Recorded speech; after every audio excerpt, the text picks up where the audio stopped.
My name is Isabella.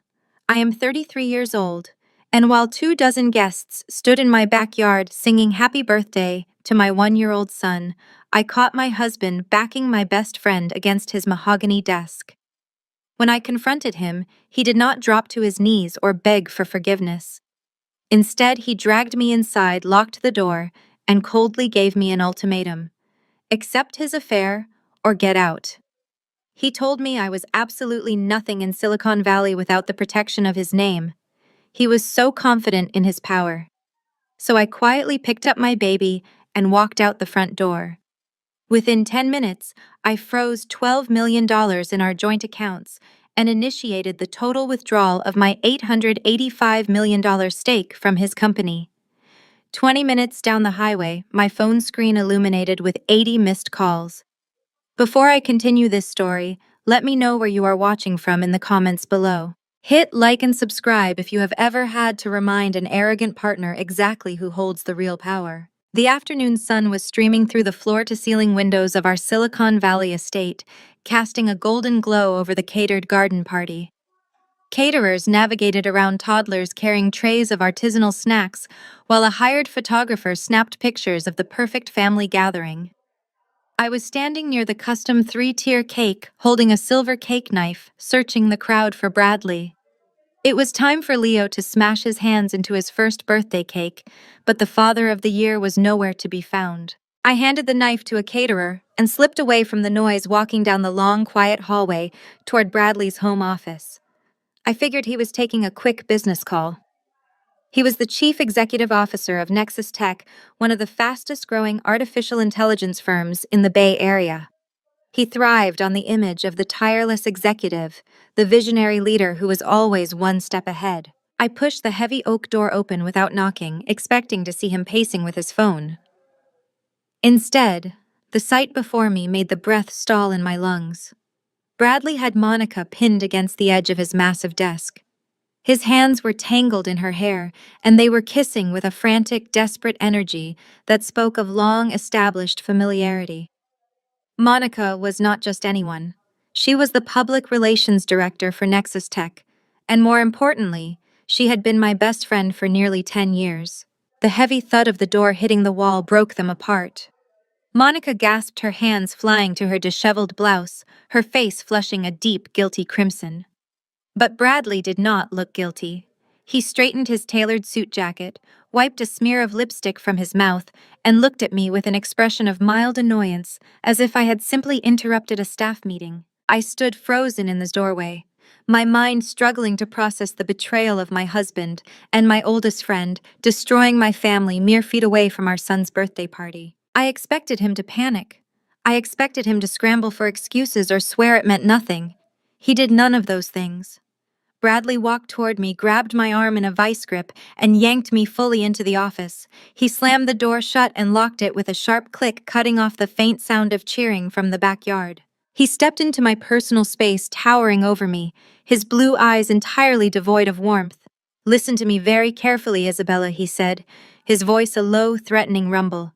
"You are going to walk back out there. You are going to smile for the cameras, and we are going to cut that cake."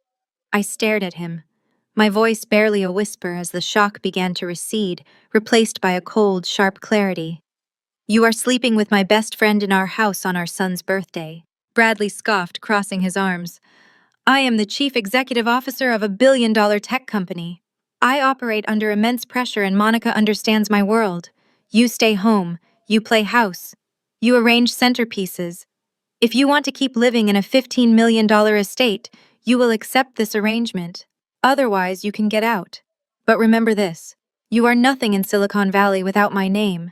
You walk out that door, you leave with whatever fits in a suitcase, and I will make sure you never see a single dime of my company's money." Monica stood quietly by the desk, adjusting her skirt, a tiny triumphant smirk playing on her lips. She actually believed him. They both believed the narrative Bradley had been selling to the tech magazines for the past 5 years. The narrative of the self-made genius who built an empire from scratch. I looked at the man I had married, the man whose ego had grown so massive it completely eclipsed his memory. I did not scream. I did not throw things or slap him. I simply looked at him, nodded once, and turned around. I unlocked the door, walked down the hallway, and headed straight for the garden. I found my mother-in-law holding Leo near the gift table.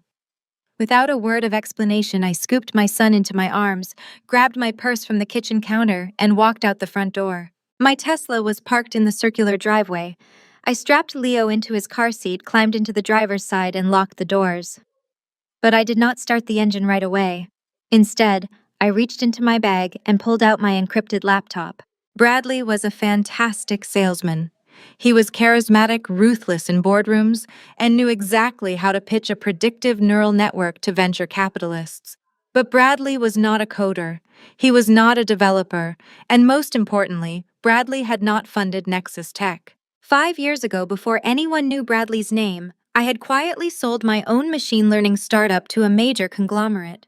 I walked away with a massive undisclosed payout. When Bradley had his grand idea for Nexus, he could not secure a single bank loan. I was the one who bankrolled the entire operation. I provided the seed money, the development capital, and the servers. I let him take the title of chief executive because he needed the spotlight, and I preferred the quiet flexibility of working behind the scenes. But I was no fool. When my brother-in-law Xavier drafted the founding corporate charters, we structured the ownership meticulously. I was the silent angel investor. I held 51% of the preferred voting shares. The company legally belonged to me. I opened my laptop and connected to the car's secure wireless network. My fingers flew across the keyboard, bypassing the standard banking portals and logging directly into my private wealth management dashboard.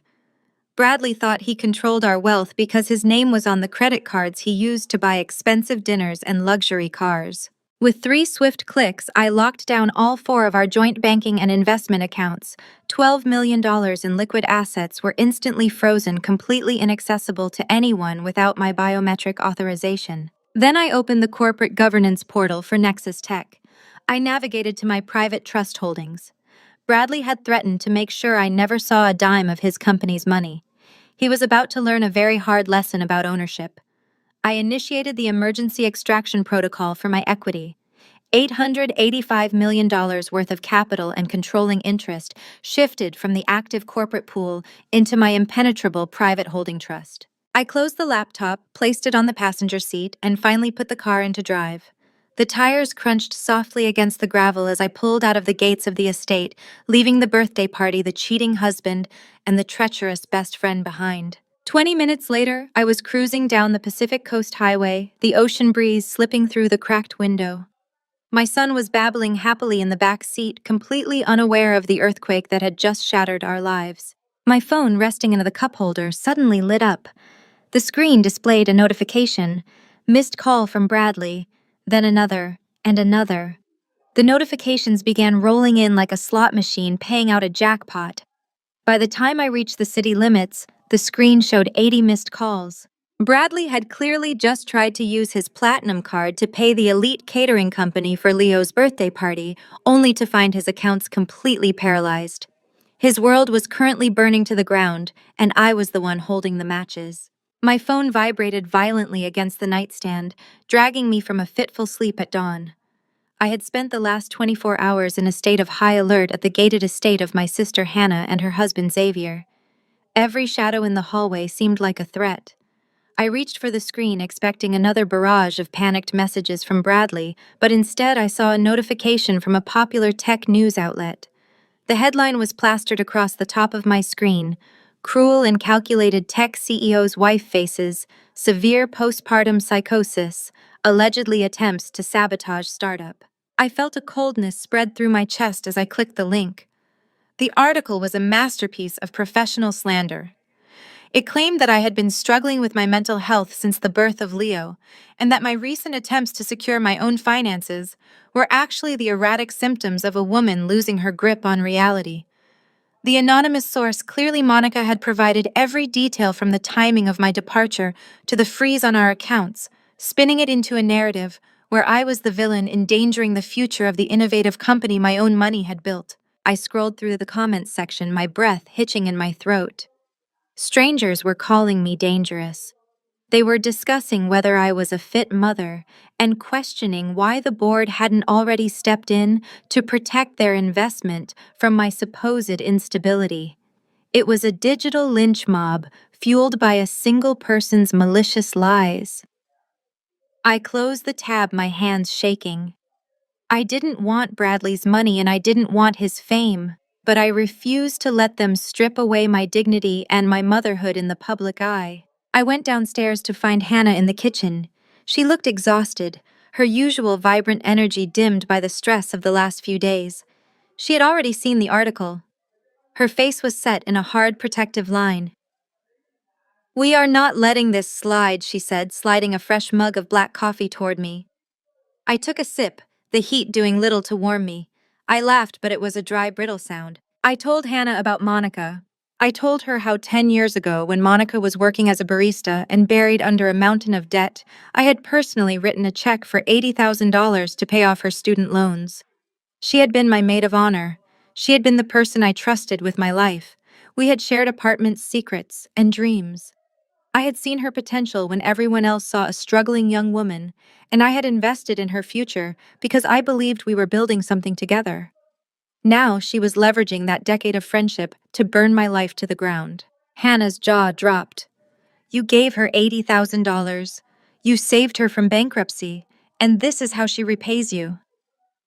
"It's not just repayment," I said, looking out at the sprawling grounds of my sister's property. "It's an investment strategy. She knows that if she can discredit me, she remains the gatekeeper to Bradley's life. She is playing the long game using her position as PR director to control the narrative that Bradley is too lazy to manage himself." We were silent for a moment, the weight of the betrayal settling between us. It was one thing to be pushed out of a company. It was another to have my role as a mother questioned by a woman I had treated like a sister for 10 years. I wasn't going to play the victim. Victimhood required an audience, and I was busy building an empire. Just then, the study door flew open and Xavier stormed into the kitchen. He was holding a tablet, his face grim. He didn't offer a greeting, didn't ask how I had slept. He went straight to the heart of the matter. "We have a problem, Isabella. Bradley's legal team is moving faster than we anticipated. He has convened an emergency meeting of the board of directors for this afternoon." I stood up, the chair scraping sharply against the hardwood floor. "Why now?" "He is invoking an emergency mental health clause in the shareholder agreement," Xavier explained, tapping the screen aggressively. "He has apparently managed to convince 3 of the swing voters on the board that your actions over the last 48 hours have been erratic and damaging to the company. They are planning to vote to strip you of your voting rights by 3 o'clock today." The deadline hung in the air like a guillotine. It was barely noon. If he succeeded, he wouldn't just have administrative control. He would have the power to lock me out of the company, freeze my access to our son's trust, and define the terms of the divorce from a position of absolute power. He was trying to finish me off before I even had the chance to present my counter-evidence. He was betting that I would be too busy dealing with the online smear campaign and my own grief to mount a defense. He had underestimated me for the last time. Xavier looked at me, his eyes searching. "We need to move now. Do you have the evidence we need, or are we playing a losing game?" I looked at the clock on the wall. I had 3 hours to save my legacy. The security monitors glowing brightly in Xavier's dimly lit study showed the chaotic scene unfolding at the front gate of his estate. Bradley was pacing frantically outside the heavy iron bars, his face twisted in a mixture of panic and rage. His parents, Catherine and Richard, stood right behind him, looking equally indignant.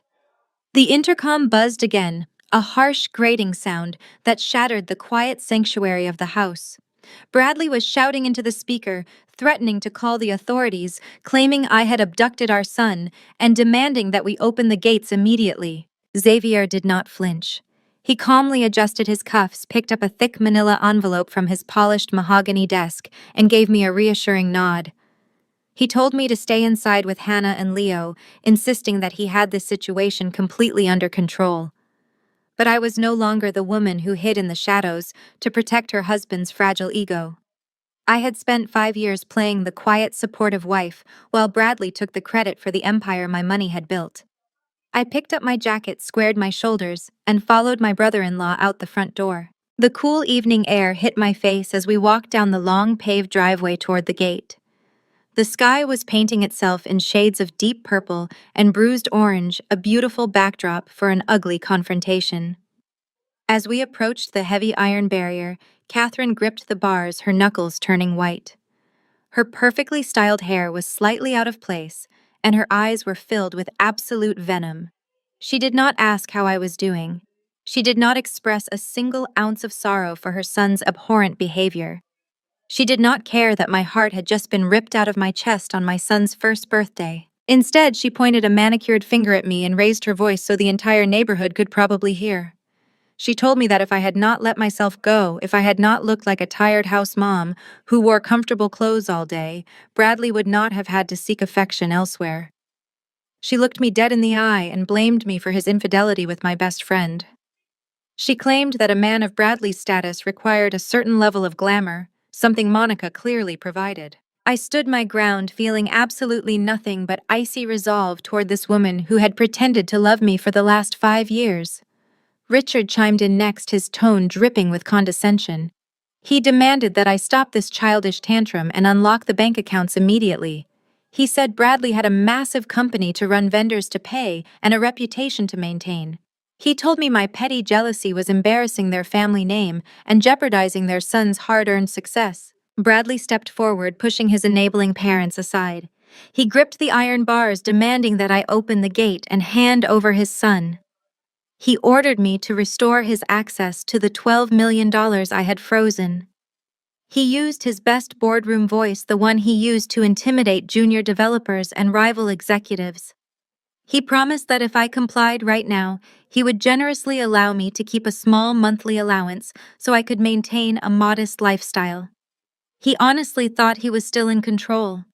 He thought his intimidation tactics would make me crumble and submit just like I had submitted to his demands for the spotlight all these years. Xavier stepped in front of me, shielding me from their hostility. He did not raise his voice. He did not need to. True power never has to shout. He simply slid the thick manila envelope through the gap in the iron gates. Bradley snatched it aggressively, ripping it open with impatient, angry movements. He clearly expected a list of frantic demands, a desperate settlement offer, or a plea for marriage counseling. Instead, his eyes scanned the first page, and the color completely drained from his face. Xavier spoke with the smooth, lethal precision of a man who destroyed corporate giants for a living. He informed Bradley that the document in his hands was a formal, legally binding 24-hour eviction notice. He reminded my arrogant husband of a minor detail he had conveniently forgotten during his rise to power. The $15 million Silicon Valley mansion they were all so proud of, the estate where Catherine hosted her lavish high society charity dinners, was not marital property. It was owned entirely by my private real estate holding trust. Xavier recited the exact clause he had drafted years ago. Bradley's name was nowhere on the deed. He was legally just a tenant, and his lease had just been permanently terminated due to a direct violation of the morality and fidelity clause Xavier had buried deep in our prenuptial agreement. Xavier smiled a sharp professional smile and advised Bradley to start packing because private security would be arriving tomorrow at 4 o'clock to physically remove him and all his belongings from the premises. Catherine gasped, clutching Richard's arm as her knees seemed to buckle. The reality of the situation hit them like a freight train. They realized that their golden child, the great tech visionary they bragged about to all their friends, was about to be homeless by tomorrow afternoon. The pristine, wealthy image they paraded around their country club was about to evaporate into thin air. Richard started stammering, demanding to know how I could be so vindictive, completely ignoring the fact that his son had just shattered my family with my best friend. I watched them panic, expecting Bradley to finally break. I thought we had him backed into a corner. I thought the realization of losing his luxurious lifestyle, his status symbol home, and his wealth would shatter his massive ego. But Bradley slowly lowered the eviction notice. The panic faded from his eyes, replaced by a dark, chilling smirk that made my stomach turn. He folded the crisp legal paper and casually tossed it onto the ground. He looked at me through the iron bars and laughed. It was a cruel, hollow sound that echoed in the quiet street. He told me to keep the empty house. He said a mansion was just bricks and glass, and he no longer needed it to build his empire. He took a step closer to the gate, his smirk widening into a victorious grin. He informed me that while I was busy packing my bags and playing petty games with residential real estate, he had been making strategic moves of his own. He looked me dead in the eye and revealed that he had just transferred the core artificial intelligence patents, the entire billion-dollar technological foundation of Nexus Tech, to a brand new shell company. A shell company that Monica had quietly set up the day before. He told me I could have the property, but he had the technology. He smiled and delivered his final blow, stating that I was officially broke. Monday morning arrived with a suffocating heavy fog rolling over the hills surrounding Hannah and Xavier's estate. I had barely slept. Bradley's parting words at the gate about stealing the artificial intelligence patents kept echoing in my mind. But the real attack came at exactly 6 in the morning. My phone vibrated against the marble nightstand. It was not a text from my husband. It was a news alert from a major technology publication, followed by a dozen more from various Silicon Valley blogs. The headline was a masterpiece of malicious public relations. Wife of tech chief executive suffers severe postpartum psychosis. Allegedly attempts to sabotage startup. I sat up in bed and opened the article. The anonymous source was clearly Monica. She had weaponized her position as public relations director to paint me as an unstable, hysterical woman who had lost her grip on reality after the birth of our son Leo. The article detailed how I had supposedly suffered a sudden mental breakdown at my son's birthday party, locked my husband out of his own bank accounts, and was actively trying to destroy the company my husband had built from scratch. Monica had carefully crafted a narrative that played perfectly into the worst stereotypes of the tech industry. I was framed as the crazy, vindictive housewife, and Bradley was painted as the stoic, suffering visionary trying to save his life's work while protecting his infant son. Within an hour, my social media feeds were flooded. Thousands of comments poured in from tech enthusiasts and anonymous internet trolls. They called me dangerous. They demanded to know why I had access to company funds in the first place. Strangers were leaving comments on photos of Leo, tagging Child Protective Services and urging Bradley to get full custody before I did something tragic. It was a digital firing squad, orchestrated by the woman I had trusted more than anyone else in the world. I walked downstairs to the kitchen, clutching my phone. Hannah was standing by the espresso machine, her face pale. She had already seen the news. She slid a mug of black coffee across the marble island toward me, her eyes filled with a fierce, protective anger. I did not cry. I looked down at the dark coffee, shook my head, and let out a dry, humorless laugh. Hannah asked what was funny. I told her it was the sheer, breathtaking irony of Monica being the one to destroy my public image. 10 years ago, Monica was not a high-powered public relations director wearing designer suits. She was a broke, exhausted graduate student drowning under the weight of $80,000 in student loan debt. We were sharing a tiny, cramped apartment, and I used to listen to her cry through the thin walls every time a collection agency called. When I quietly sold my first startup before I even met Bradley, I did not buy a sports car or a mansion. I wrote a cashier's check for $80,000 and handed it to Monica. I paid off every single cent of her debt so she could start her life with a clean slate. She had fallen to her knees sobbing, swearing eternal loyalty to me. Now, a decade later, she was using the career I had effectively bought for her to publicly execute me. Hannah gripped the edge of the kitchen counter, disgusted by the sheer scale of the betrayal. She told me we needed to draft a response to hire our own crisis management firm and fight back in the press. But before I could answer, the heavy oak doors of the kitchen swung open. Xavier strode into the room. He was already dressed in a sharp charcoal suit, radiating the intense, commanding energy that made him one of the most feared corporate litigators on the West Coast. He held a tablet in his hand, and his expression was grim. He did not offer a polite good morning. Xavier walked straight to the kitchen island and set the tablet down in front of me. He announced that Bradley and Monica were not just trying to win in the court of public opinion. The smear campaign was a calculated distraction for a much deadlier legal maneuver. He tapped the screen, bringing up a highly classified internal email that had just been sent to the board of directors. Xavier explained the situation with ruthless clarity. Bradley had spent the entire night calling in favors and leveraging the fake public relations crisis Monica had just created. He had officially petitioned the board to invoke a highly obscure emergency mental health clause buried deep within the corporate bylaws. Because the public narrative now painted me as a severe danger to the company's financial stability due to alleged postpartum psychosis, Bradley argued that my 51% voting rights needed to be immediately suspended for the survival of the corporation. My blood ran cold. The clause was designed to protect the company if a majority shareholder was medically incapacitated. Bradley was weaponizing my gender, my recent pregnancy, and Monica's lies to legally steal my company from right under me. Xavier looked me dead in the eye, his voice low and urgent. He stated that Bradley had already secured the votes of 3 key board members whose pockets he had undoubtedly lined. The emergency board meeting was scheduled for 3 o'clock that very afternoon. If we did not walk into that boardroom and absolutely destroy his narrative, by 3 o'clock the board would strip me of my voting rights, validate his theft of the artificial intelligence patents, and leave me with absolutely nothing. The clock on the kitchen wall ticked with a deafening rhythm. It was exactly 12 minutes past noon. I had less than 3 hours to dismantle a corporate coup, save my life's work, and prevent my treacherous husband from using my own mental health as a weapon against me. I looked at Xavier. He was already transforming the massive marble kitchen island into a war room. He pulled stacks of legal pads from his briefcase and began firing off rapid instructions to his paralegals over his earpiece. Hannah quietly scooped Leo into her arms, pressing a kiss to my forehead, before carrying my son upstairs to the safety of the guest wing. She knew I needed complete silence. The time for grieving my broken marriage was over. It was time to go to war. Xavier ended his call and looked at me. He stated that we needed irrefutable proof of corporate malfeasance. If we walked into that boardroom with nothing but accusations, Bradley would play the victim.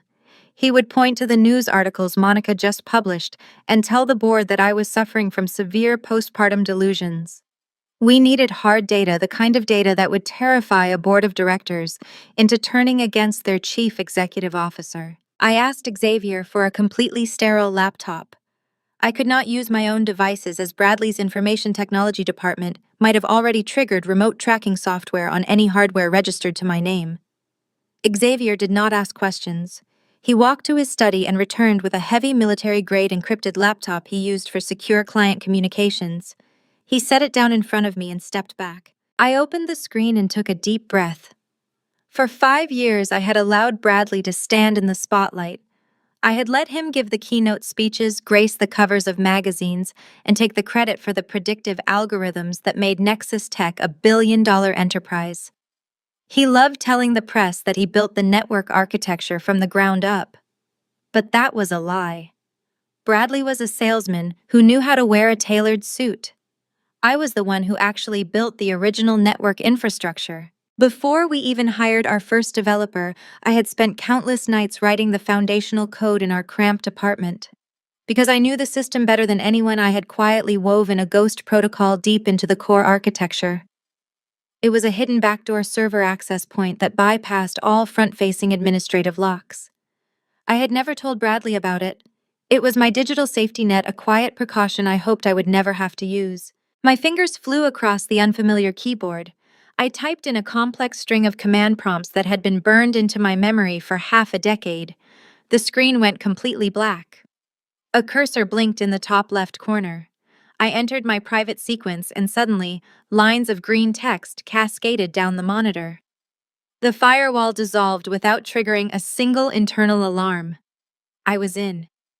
The deepest, most restricted servers of Nexus Tech were completely exposed to me. Xavier leaned over my shoulder, his eyes narrowing as he watched the data populate the screen. I immediately targeted the intellectual property transfer logs from the previous 24 hours. It did not take long to find the digital footprint Bradley left behind when he moved the core artificial intelligence patents.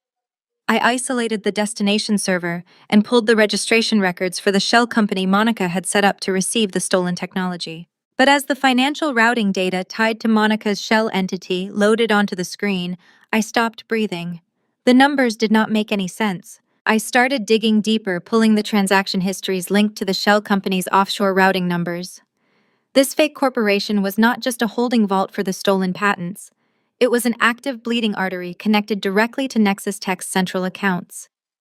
For the past 8 months, massive sums of money had been systematically siphoned out of the Corporate Research and Development Fund and funneled straight into Monica's ghost company. My heart pounded against my ribs as I opened the wire transfer receipts.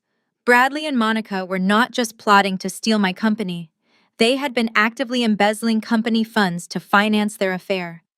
I read the ledgers out loud, my voice shaking with a mixture of absolute disgust and rising triumph. There was a wire transfer for $200,000 marked as a consulting fee, which was immediately routed to a luxury jeweler in Switzerland. There was a monthly recurring payment of $40,000 for a fleet of exotic sports cars. And then I found the most damning transaction of all. $2 million had been wired just 3 weeks ago to an elite real estate escrow account. Xavier let out a low whistle, his legal mind immediately recognizing the magnitude of what I had just uncovered. He stated that this completely changed the game. This was no longer a civil dispute over marital assets or corporate voting rights. Bradley had crossed the line into federal wire fraud and massive corporate embezzlement. Xavier looked at me with a fierce, predatory smile. He told me that the moment we dropped these ledgers on the boardroom table, the directors would have no choice. If they protected Bradley, they would become accessories to federal crimes. They would turn on him to save themselves from prison. We immediately connected the laptop to Xavier's secure printer. The machine whirred to life, spitting out pages of irrefutable, damning evidence. I gathered the warm sheets of paper, feeling a surge of absolute, unstoppable power. We had the ammunition to destroy his false narrative completely. We were going to walk into that 3 o'clock meeting and execute a corporate slaughter. I stood up ready to put on my armor and go to war. Suddenly, my phone chimed on the marble counter. It was a text message from Bradley. I unlocked the screen. He had sent a high-resolution photograph. It was a picture of a brand-new, exquisitely furnished baby nursery. The room was bathed in sunlight, surrounded by floor-to-ceiling glass windows that overlooked the glittering bay from a massive luxury penthouse. It was the $2 million property he had bought with my stolen money. Beneath the photograph, a single line of text appeared. I am filing for emergency full custody at the courthouse right now. An unstable mother is a danger to my son. The glass doors of the Nexus Tech headquarters slid open, and the frantic murmurs of the lobby instantly died down. For the past 5 years, the employees here had only seen me in passing. I was the quiet wife who brought Leo to the occasional holiday party, usually wearing comfortable flats and an oversized sweater. I was the woman who let her husband command the room while I stood in the background. But that woman was dead. I stepped onto the polished concrete floor, wearing a tailored charcoal suit that fit like armor paired with stiletto heels that echoed sharply in the cavernous atrium. I had traded the tired mom aesthetic for the aura of an apex predator. Security guards, likely instructed by Bradley to bar my entry, stepped forward hesitantly. But before they could even reach for their radios, Xavier flanked me. My brother-in-law did not have to say a single word. His sheer presence, combined with the platinum lapel pin identifying him as senior corporate counsel at one of the most ruthless litigation firms in the country, made the guards back away instantly. We walked straight to the executive elevator. The ride to the top floor was silent, but the air between us crackled with anticipation. When we reached the penthouse boardroom, the sheer audacity of my husband's setup was on full display. The room was encased in soundproof glass, offering a panoramic view of Silicon Valley. Sitting at the head of the massive obsidian table was Bradley, wearing his signature mock turtleneck and a look of profound manufactured sorrow. Right beside him, entirely too close for a standard executive, sat Monica. She had swapped her usual vibrant public relations attire for a demure conservative dress, perfectly cast for her new role as the concerned confidant. And there, sitting off to the side with an arrogant lift to her chin, was my mother-in-law, Catherine. She had absolutely no legal business being in this room, but Bradley had apparently designated her as a shareholder advisor to add an extra layer of familial credibility to his upcoming charade. 6 board members sat along the sides of the table. I knew exactly who they were. 3 of them were old guard tech investors who cared only about stock prices, and the other 3 were Bradley's hand-picked cronies, the ones I had discovered were receiving quiet kickbacks from Nexus Tech accounts. They avoided my gaze as I walked in, shuffling their leather portfolios and staring intently at their expensive pens. Bradley cleared his throat, standing up with a heavy sigh that was worthy of an Academy Award. He looked at the board members, adopting a tone of deep, reluctant heartbreak. "Gentlemen," he began, his voice thick with fake emotion. "I want to thank you all for coming on such short notice. This is the hardest day of my professional and personal life. As you have undoubtedly seen in the press this morning, my wife Isabella is experiencing a severe medical crisis." He gestured to Monica, who slid a thick bound folder across the table to each board member. I did not need to open the folder to know what was inside. Xavier had already briefed me on the dirty tactics Bradley would employ. Bradley had paid off a concierge psychiatrist to draft a completely fabricated medical evaluation detailing symptoms I had never experienced. These documents outline a severe case of postpartum psychosis. Bradley continued, placing a hand over his heart to sell the performance. Isabella has locked me out of our personal finances, and more dangerously, she has attempted to destabilize this very company. We are on the verge of our Series C funding round. We cannot have a majority shareholder making erratic, destructive decisions based on paranoid delusions. She is a danger to herself, to our son, and to the survival of Nexus Tech. Therefore, I am formally requesting that the board invoke the emergency mental health clause of our corporate bylaws to immediately suspend her 51% voting rights. Catherine dabbed at her dry eyes with a tissue, nodding solemnly from her corner seat. "It breaks a mother's heart to see her daughter-in-law unravel like this," Catherine added, her voice dripping with fake sympathy. "We just want her to get the help she needs without destroying Bradley's life work in the process." Monica looked at me from across the mahogany table. Her eyes were bright with a triumphant, malicious gleam. She thought she had won. She thought the narrative was sealed tight and that I was about to be escorted out of the building by security. The chairman of the board, a man whose offshore accounts I had just spent the morning investigating, cleared his throat. "Given the severity of the medical documentation and the clear public relations crisis we are currently facing, I call for an immediate vote. All those in favor of temporarily suspending Isabella's preferred voting shares to protect corporate assets." 6 hands went up in unison. It was a unanimous bought and paid for betrayal. Bradley let out a long, shaky breath, playing the relieved savior to absolute perfection. He looked at me, a cold, victorious smirk, finally breaking through his mask of sorrow. He thought the execution was over. He thought he had just legally stolen my empire. I did not object. I did not shout that the medical records were fake. I did not launch into a passionate defense of my sanity. I simply let the silence stretch out, allowing their false sense of victory to settle deep into their bones. Then I calmly unclasped my leather briefcase. I pulled out my tablet and a wireless connector. "I think the board has acted with remarkable speed," I said, my voice cutting through the quiet room like a diamond blade. "Your dedication to the corporate bylaws is truly inspiring. So inspiring, in fact, that I think we should review those founding documents together right now." I plugged the connector into the boardroom's central console. The massive digital screen behind Bradley immediately flickered to life. It did not show a defense of my mental health. It did not show a denial of the morning's news articles. Instead, a highly classified, heavily redacted legal document appeared on the wall. It was the original founding charter of Nexus Tech, the one Xavier had drafted for me 5 years ago when I first handed Bradley the keys to my kingdom. I highlighted a specific section in bright red. "You went through a lot of trouble to find that mental health loophole, Bradley," I said, stepping closer to the head of the table. "But in your rush to steal my company, you forgot to read the fine print of your own employment contract. You forgot about Section 4.B, Bradley, the morality and embezzlement clause." Bradley's smirk vanished. The color drained from his face as he stared at the glowing red text on the massive digital screen. Section 4.B was not a standard corporate clause. It was a failsafe I had specifically requested Xavier to draft 5 years ago to protect my initial investment. It clearly stated that any executive officer found utilizing company funds for fraudulent activities or committing gross misconduct that jeopardized the company's reputation would be subject to immediate termination without severance and would forfeit all vested stock options.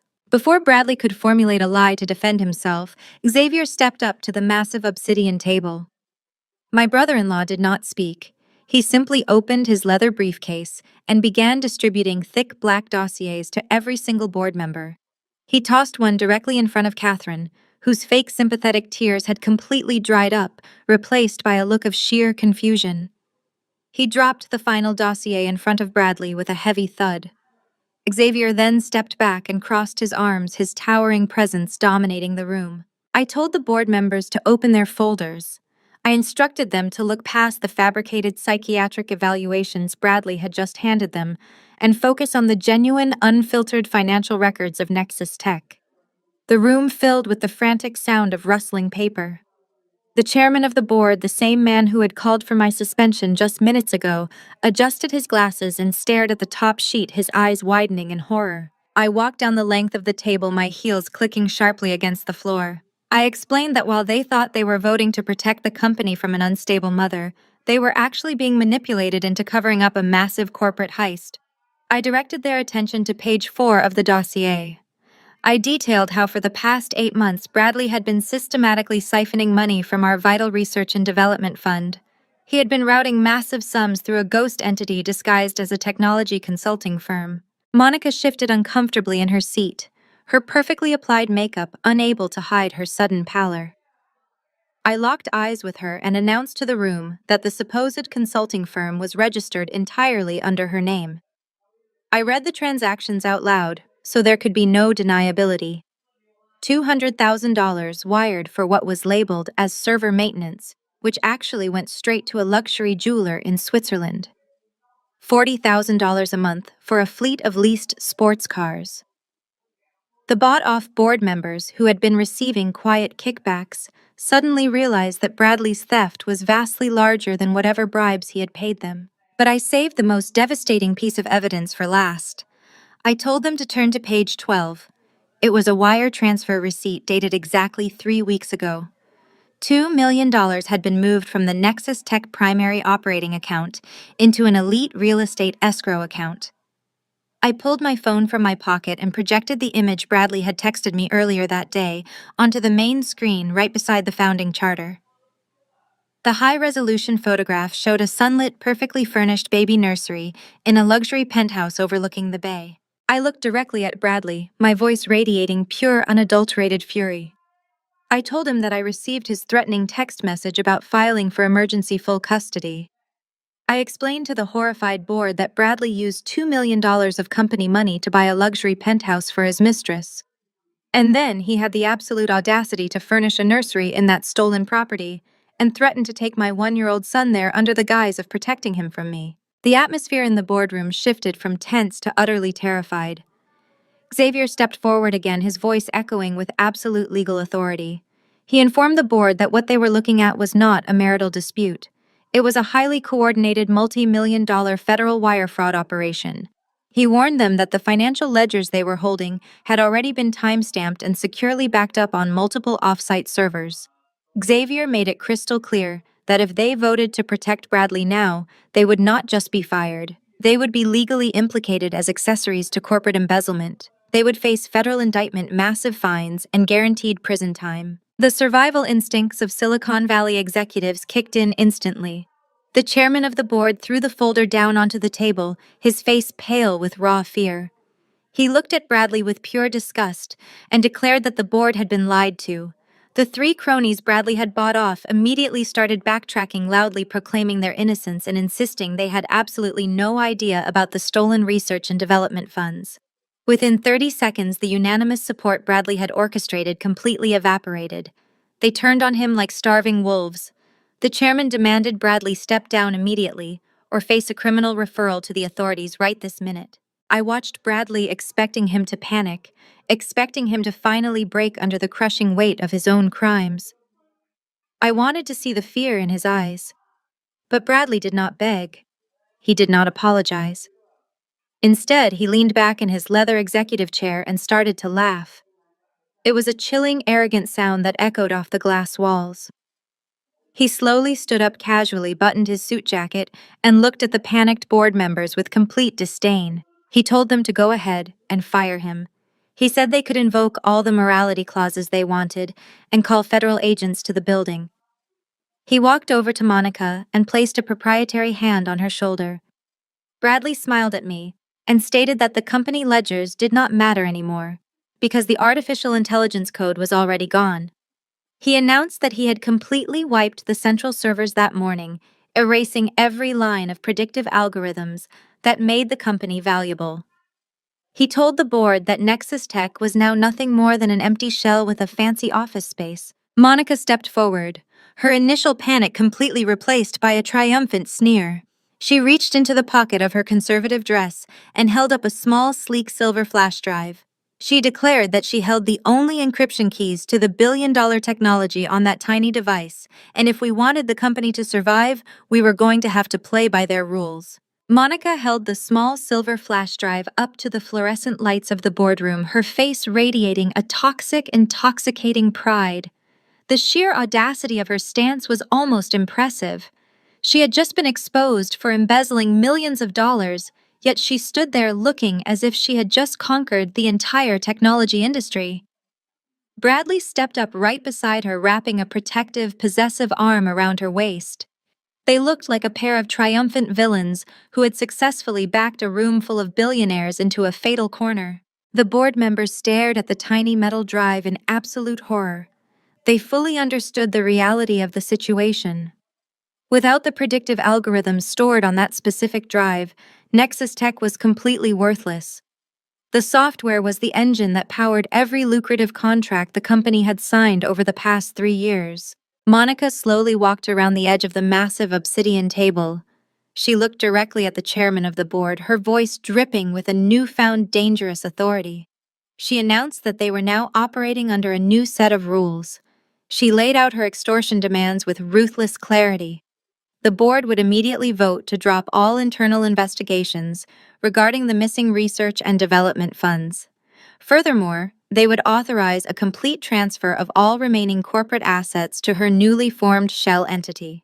Bradley chimed in, his arrogant smirk returning in full force. He told the panicked directors that once the assets were transferred, they would legally appoint him as the unquestioned chief executive officer of this new venture. He promised that if they complied, they would all get to keep their original equity percentages and walk away richer than ever. Monica tapped the silver flash drive against the polished mahogany table for emphasis. She warned them that if they refused or if Xavier tried to call federal authorities, she would physically destroy the drive. She stated that she had already triggered a localized wipe protocol on the central servers. If she snapped this drive in half, the billion-dollar code would be permanently deleted. She promised she would bankrupt every single man in the room and send their stock portfolios crashing to absolute zero before the markets even opened tomorrow. The silence in the boardroom was suffocating. I could see the sweat forming on the chairman's forehead. The directors were rapidly calculating their options. In Silicon Valley, greed almost always overpowers morality. I could see the exact moment the board members started to consider taking the deal. They were terrified of losing their fortunes, and Bradley was banking on their cowardice to secure his escape. I remained completely seated in my leather chair. I did not panic. I did not call for security. I simply reached into my briefcase and pulled out my encrypted tablet. I placed it gently on the table and looked up at the woman who had been my best friend for a decade. I asked Monica if she remembered a very specific night 8 years ago. I kept my voice low, steady, and dangerously calm. I reminded her of the freezing winter night we spent sitting on the concrete floor of my unfinished basement. At that time, she was drowning in debt, fielding calls from aggressive collection agencies, and crying because she thought her life was completely over. I reminded her that I did not just write a check to clear her $80,000 of student loan debt. I also sat her down in front of a monitor and taught her the foundational basics of network architecture so she could finally build a real career. Monica scoffed, rolling her eyes as she clutched the flash drive tighter. She told me to stop living in the past. She bragged that she had clearly outgrown my little basement lessons and had just successfully outsmarted the creator of the software. I smiled. It was a cold, razor-sharp smile that made Bradley suddenly step back. I told Monica that she was a fast learner, but she was never a developer. I explained that she had learned just enough to navigate a server interface, just enough to set up a ghost company, and just enough to steal data when someone handed her the password. But I told her she had missed the most critical lesson I ever tried to teach her about digital security and administrative hierarchies.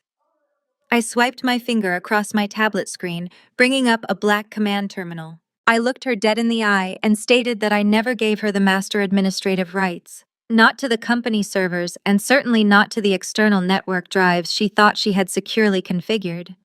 I explained that the moment she plugged that silver flash drive into the Nexus Tech mainframe to download the proprietary code, the drive had automatically synced with my hidden ghost protocol. Bradley lunged forward, his face suddenly pale with a new terrifying realization.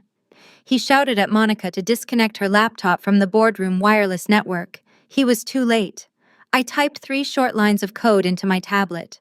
I told Monica that a flash drive is only powerful if the data inside it actually belongs to you. Then I hit the enter key. Instantly, the sleek laptop Monica had left open on the boardroom table emitted a loud, high-pitched warning chime. The screen turned completely black. A second later, a massive, glaring red error message flashed across her monitor. The word wiped appeared in bold, undeniable text. Monica screamed, dropping the silver flash drive and lunging for her computer. She hammered her fingers against the keyboard, desperately trying to pull up the root directories, but there was nothing left to find. The hard drive had been scrubbed clean down to its digital bones. I stood up, buttoning my suit jacket with slow, deliberate precision. I announced to the deadly quiet room that the master code had not been destroyed. It had just been automatically recalled. I informed the terrified board and my absolutely devastated husband that the core intellectual property had instantly reverted to my private holding company through an automated security tether. Bradley and Monica stood frozen at the end of the table. The billion-dollar leverage they thought they held was gone. The technological empire they tried to steal had just evaporated from their hands. They were left holding an empty piece of metal, completely stripped of their leverage, their wealth, and their power. They had absolutely nothing. The glaring red error message reflecting off Monica's pale face was the exact moment her illusion shattered completely. She stared at the word wiped on her blackened monitor, her hands trembling violently over the keyboard. The tiny silver flash drive she had waved around like a magic wand just seconds ago slipped from her fingers. It hit the polished obsidian table with a hollow clink, rolling harmlessly toward the center. She was no longer a triumphant extortionist holding a billion-dollar technology company hostage. She was just a frightened, outsmarted thief who had left a massive paper trail of stolen money leading straight to her own front door. I watched the realization wash over her. Without the stolen artificial intelligence code to use as leverage against the board of directors, Monica had nothing to shield her from the financial ledgers Xavier had just distributed. She was staring down the barrel of federal wire fraud and massive corporate embezzlement. The reality of 20 years in a federal penitentiary hit her all at once. Monica stumbled backward, her chair scraping loudly against the hardwood floor. She looked at the furious faces of the board members, then at the thick financial dossiers exposing her shell company. Panic completely overtook her. In the cutthroat ecosystem of Silicon Valley, loyalty only lasts as long as the money flows. When the money stops, the rats immediately start turning on each other. "It was not my idea," Monica screamed, her voice cracking as she pointed a shaking finger directly at Bradley. "He made me do it. He forced me to register the shell company under my name."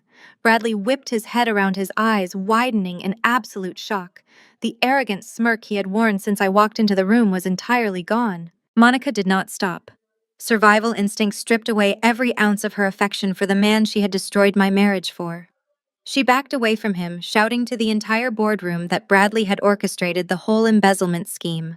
She cried out that the luxury penthouse was his idea, that he had forged the research and development funding requests, and that he had promised to make her his chief operating officer if she just signed the incorporation documents for the dummy corporation.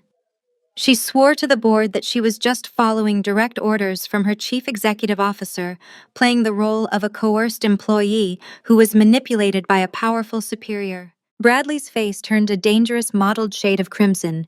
His meticulously crafted persona as the calm, stoic visionary disintegrated in a fraction of a second.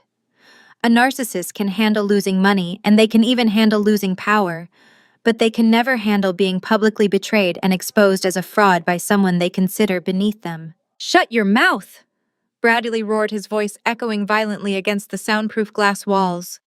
"You greedy, pathetic liar! You begged for that penthouse!" He did not just yell. Bradley lunged at her. It happened so fast that the board members actually gasped and recoiled in their leather chairs. Bradley grabbed Monica by the shoulders of her conservative dress, shaking her violently. He screamed right into her face, calling her names that made even the most hardened venture capitalists in the room flinch. He told her she was a worthless barista who would still be drowning in student debt if he had not let her ride his coattails. He completely forgot that I was the one who paid off her debt. In his unhinged rage, he truly believed he was the center of the universe, and she was just a parasite trying to ruin his pristine reputation. Monica shrieked and pushed hard against his chest, her manicured nails scratching at his expensive suit. They were a pathetic, chaotic mess of betrayal and desperation. I remained perfectly seated at the end of the table. I reached for my crystal glass of sparkling water, took a slow, refreshing sip, and watched the two people who had broken my heart absolutely tear each other apart. I did not feel an ounce of pity. I felt cold, calculated closure. Xavier stood tall right behind my chair, his arms crossed over his broad chest. He did not intervene. He let Bradley reveal his true violent nature to the very board members who had just tried to protect him. The men who had bought into Bradley's calm genius persona were now watching a volatile, dangerous man physically attack his own public relations director over stolen money. The chairman of the board slammed his fist down on the table, his face flushed with outrage and panic. He shouted for security. The thick glass doors of the penthouse boardroom flew open, and 4 broad-shouldered security guards rushed inside. They grabbed Bradley by the arms, dragging him off a hysterically sobbing Monica. Bradley thrashed against their grip, his tailored suit jacket ripping at the seam, his hair falling wildly over his forehead. "Get your hands off me!" Bradley spat, struggling fiercely against the guards. "I am the chief executive officer of this company. I built this empire." "You are absolutely nothing," the chairman yelled back, standing up and pointing a trembling finger at him. "You are a thief and a liability." The chairman did not even bother to sit down to conduct a formal process. He looked at the other 5 directors who were all nodding vigorously in agreement. The chairman announced an immediate vocal vote for termination with cause. The decision was unanimous within 3 seconds. Bradley and Monica were officially terminated, stripped of all titles, and permanently banned from the premises. The guards began dragging Bradley backward toward the elevator bank. Monica was sobbing on the floor, clutching her torn dress, completely ignored by the men she had tried to blackmail. As Bradley was forced out of the glass doors, the realization that he had just lost his title, his company, and his billionaire status finally registered. His eyes locked onto mine from across the room. He saw me sitting there completely unfazed, holding the reins of the empire he thought he owned. His fear morphed into pure, vindictive malice. He dug his heels into the polished concrete, fighting the guards just long enough to scream one final, desperate threat through the open doors. "You think you won, Isabella," he roared, his voice cracking with hysteria. "I am still your husband. I still have marital assets. I will drag this divorce out for a decade. I will take half of everything you own. You will be paying me alimony for the rest of your miserable life." The heavy glass doors slid shut, cutting off his frantic screaming. The boardroom plunged into a heavy, stunned silence. The directors stared at the empty space where their golden boy had just been dragged away in disgrace. I slowly set my glass of sparkling water down on the table. Bradley thought the battle for his wealth would be fought in family court. He was about to find out that Xavier and I had already rigged that game before it even started. The morning sun had barely crested the hills of Silicon Valley when a courier arrived at the gated estate of my sister Hannah and my brother-in-law Xavier. It had been barely 24 hours since Bradley was dragged out of the Nexus Tech boardroom by security screaming threats about taking half of my empire. Now his threats had materialized into a thick, heavy manila envelope. Xavier brought the envelope into the kitchen and opened it over our morning coffee. It was a formal demand letter from a notorious sleazy divorce attorney known for turning high-net-worth family court battles into ruthless media spectacles. Bradley was demanding a staggering $400 million in immediate settlement funds. He also demanded primary physical custody of our one-year-old son Leo, along with a massive monthly spousal support payout. The letter was heavily laced with aggressive legal jargon, threatening to freeze my newly reclaimed corporate assets and launch a decade-long grueling public trial if I did not capitulate by the end of the week. I looked across the marble island at Xavier, expecting him to outline a defensive strategy. Instead, my brother-in-law took a slow sip of his black coffee and let out a low, genuinely amused chuckle. He told me to go upstairs and put on my most powerful business suit. We were not going to prepare a defense. We were going to arbitration to end the war today. 2 hours later, we walked into a sleek, glass-walled arbitration office in downtown San Francisco. Bradley was already sitting at the long mahogany conference table flanked by his aggressive attorney. Despite losing his job, his reputation, and his mistress just yesterday, Bradley still wore his signature smug, arrogant expression. He genuinely believed that because California was a community property state, the law would forcefully strip away half of my $885 million fortune and hand it directly to him. His attorney immediately launched into a theatrical, condescending monologue. He spoke at length about the 10-year duration of our marriage, Bradley's supposed immense contributions to our shared wealth, and how a messy, protracted divorce would destroy my newly claimed corporate empire before I even took the reins. He confidently stated that settling for $400 million was the only logical way I could walk away without suffering a brutal, highly publicized legal bloodbath. Xavier let the man finish his entire speech without interrupting once. He sat perfectly still, letting the heavy silence stretch out to make the opposing counsel sweat. Then my brother-in-law slowly reached into his leather briefcase. He did not pull out boxes of complex financial records or defensive settlement negotiations. He pulled out a single neatly bound, slightly aged document and slid it smoothly across the polished glass table. I watched Bradley look down at the cover page. It was our prenuptial agreement signed and notarized exactly 10 years ago. Back then, Bradley was just an arrogant graduate student trying to launch a social networking app that ultimately failed miserably. I was a quiet software developer wearing oversized sweaters, secretly building my first, highly lucrative machine learning startup in the background. Bradley had eagerly insisted on a prenup because he was absolutely convinced he was going to be the next major billionaire, and he thought I was just a broke, unremarkable girl looking for a free ride. He wanted to protect his non-existent imaginary wealth from me. I had happily agreed to sign the paperwork, but I insisted that Xavier draft the actual contract. Bradley was so blinded by his own massive ego and his desperate need to protect his future riches that he barely skimmed the final pages before signing his name on the dotted line. Xavier leaned forward, resting his elbows on the table, exuding total, undeniable authority. He instructed Bradley's high-priced lawyer to turn to page 34, subsection C. Xavier read the text out loud, his deep voice echoing clearly in the quiet room. It was an incredibly specific, deeply buried, airtight infidelity forfeiture clause. The clause explicitly stated that if either party committed proven adultery or engaged in any form of financial fraud against the other, they immediately and permanently forfeited all rights to spousal support, all claims to shared business equity, and all marital assets acquired during the duration of the marriage. Xavier reminded the room that we had undeniable, legally obtained audio proof of Bradley's affair with Monica, completely corroborated by Bradley's own admission at my son's birthday party. Furthermore, we had documented irrefutable evidence of his attempt to embezzle millions of dollars in corporate research funds. The blood completely drained from Bradley's face. His attorney frantically scanned the document, his finger tracing the lines of text as he desperately searched for a loophole or a drafting error. But Xavier was a master of corporate contract law. The document was an impenetrable, flawless fortress. The sleazy lawyer slowly closed the folder, let out a heavy, defeated sigh, and leaned back in his leather chair. He looked at Bradley, his expression completely blank, and muttered that they had absolutely no case whatsoever. Bradley realized in real time that he was legally entitled to 0 cents. He was not getting $400 million. He was not getting a single dollar of alimony.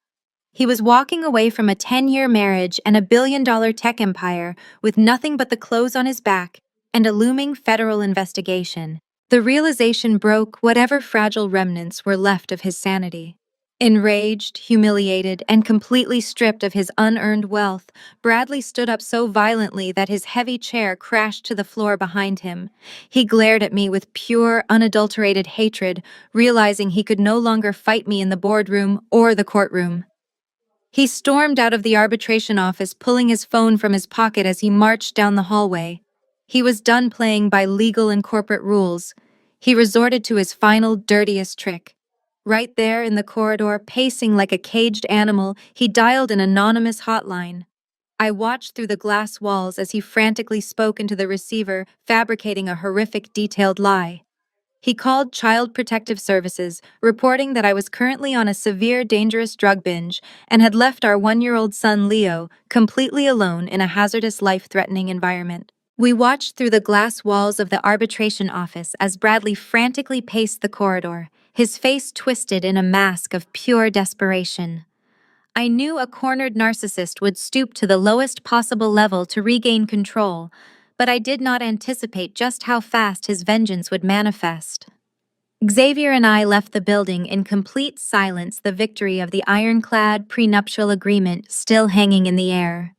We drove straight back to the secure estate where Hannah was watching Leo. I wanted to hold my son. I wanted to feel the solid reality of my child, after spending the morning legally obliterating the man who had tried to destroy our family. Less than an hour after we pulled through the heavy iron gates of Xavier and Hannah's property, the deafening wail of sirens shattered the quiet afternoon. I was sitting in the living room bouncing Leo on my knee when the security monitors mounted on the wall flashed with urgent red and blue lights. 3 local police cruisers and an unmarked black government sedan had forcefully parked across the driveway, blocking the entrance. Hannah rushed to the window, her breath catching in her throat. Xavier stood up, his jaw set in a hard, uncompromising line. He immediately shifted from a supportive brother-in-law into the most formidable corporate and civil rights attorney in the state. We walked to the front foyer just as heavy, demanding fists pounded against the solid oak doors. Xavier opened it to reveal 2 uniformed police officers and a stern-looking woman wearing a state-issued identification badge. She introduced herself as Agent Thompson from Child Protective Services. Agent Thompson did not offer a polite greeting. Her eyes darted past us, scanning the immaculate foyer as she announced the purpose of her visit. She stated that her office had received an anonymous, highly detailed emergency tip just 30 minutes ago. The caller claimed that a 1-year-old infant named Leo was in immediate life-threatening danger. The report alleged that the child's mother, Isabella, was currently in the middle of a severe, unhinged drug binge and had abandoned the baby in a hazardous environment filled with narcotics and dangerous individuals. Hannah let out a sharp gasp of pure horror. Xavier immediately stepped forward, placing his large frame between the state agents and me. He demanded their badge numbers and warrant documentation, his voice echoing with absolute legal authority. He informed them that they were trespassing on private property based on a maliciously fabricated retaliatory phone call from a bitter ex-husband who had just lost a multi-million-dollar arbitration hearing. But I stepped around Xavier. I did not panic. I did not raise my voice or act like a hysterical, offended mother. I knew exactly what Bradley was trying to do. He wanted me to scream at the police. He wanted me to refuse entry and act erratic so the agents would have reasonable suspicion to escalate the situation and remove my son. I looked Agent Thompson dead in the eye, my posture radiating terrifying, absolute calm. I introduced myself, holding Leo securely and comfortably against my hip. I told the officers and the agent that they did not need a warrant. I swung the heavy oak doors wide open and invited them inside. I told them they could search every single inch of the estate. Agent Thompson stepped into the house, her defensive posture slightly faltering as she took in the pristine sunlit living room. There were no drugs. There was no chaos. There was only the scent of fresh lavender, a classical piano playing softly through the hidden speakers, and a perfectly healthy, giggling baby boy reaching out to grab a silver rattle from his Aunt Hannah. I did not just stand there and let them look around. I took complete control of the narrative. I escorted Agent Thompson directly up the sweeping staircase to the guest wing, where we had set up Leo's temporary nursery. I opened the door to reveal a meticulously organized, spotless room. The crib was perfectly made. The changing station was stocked with premium organic supplies. I walked over to my travel briefcase and pulled out a thick leather-bound folder. I handed the folder directly to the Child Protective Services agent. I explained that I was an angel investor who built companies by relying on hard data, and I applied that exact same rigorous standard to my motherhood. Agent Thompson opened the folder. Inside, she found Leo's flawless, up-to-date medical records signed by the head of pediatrics at Stanford University. She found detailed dietary logs, vaccination schedules, and a comprehensive emergency contact list. But I did not stop there. I instructed her to turn to the back of the folder.